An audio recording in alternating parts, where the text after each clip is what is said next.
I'm Michael Cole. I'm a senior lecturer in sports therapy, and I'm also a member of the Race Equality Charter Mark self-assessment team and implementation team.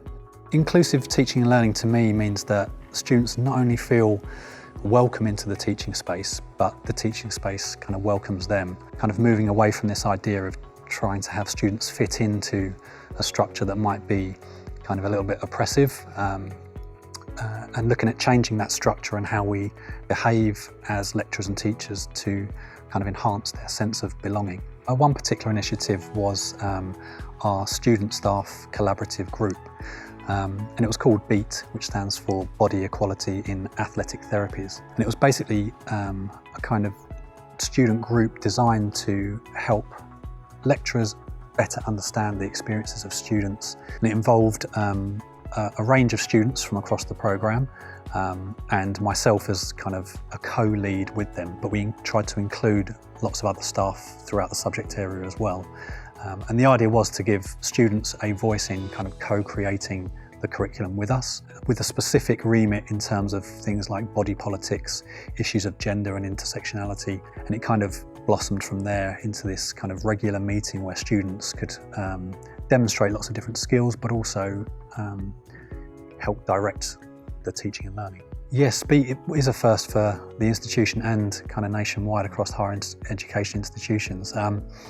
It was inspired pretty much from what the students were organically coming up with, and the research on kind of student inclusivity, student voice, with Chris Emdin's work and Gloria Ladson-Billings' work on culturally sustaining pedagogies.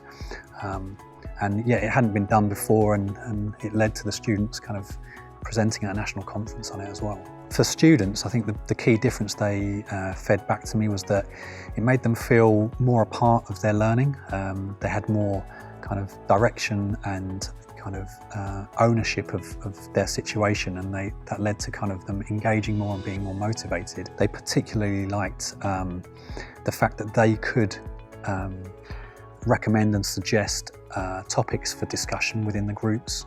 They talked about things like eating disorders, body image disorders, gender, sexuality, ethnicity. They also said that they particularly liked the ability to, or the opportunity really, to put into place skills like time management, presenting to groups, reflecting and reporting.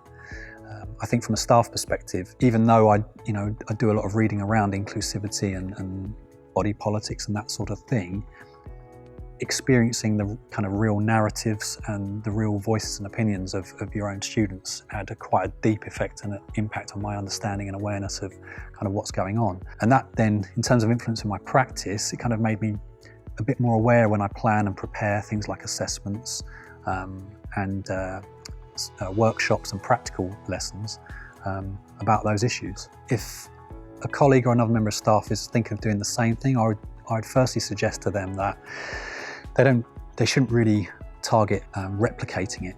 It's the kind of the principles and the concept behind it that they could make relevant to their own context, and I think that would ensure that it has a more chance of success. Probably one of the biggest challenges was the risk involved, because I think traditionally as lecturers we're not used to handing over responsibility or that much responsibility to students, particularly where some of the issues that come up might be fairly taboo, or lecturers don't have the self-confidence to talk about issues like race, ethnicity and gender and sexuality. I think particularly as we're trying to move towards a learning and teaching approach where risk isn't something that is avoided, because the opportunities and the benefits for students and for staff to kind of almost relearn how they approach student inclusivity it's too big an opportunity to miss, really.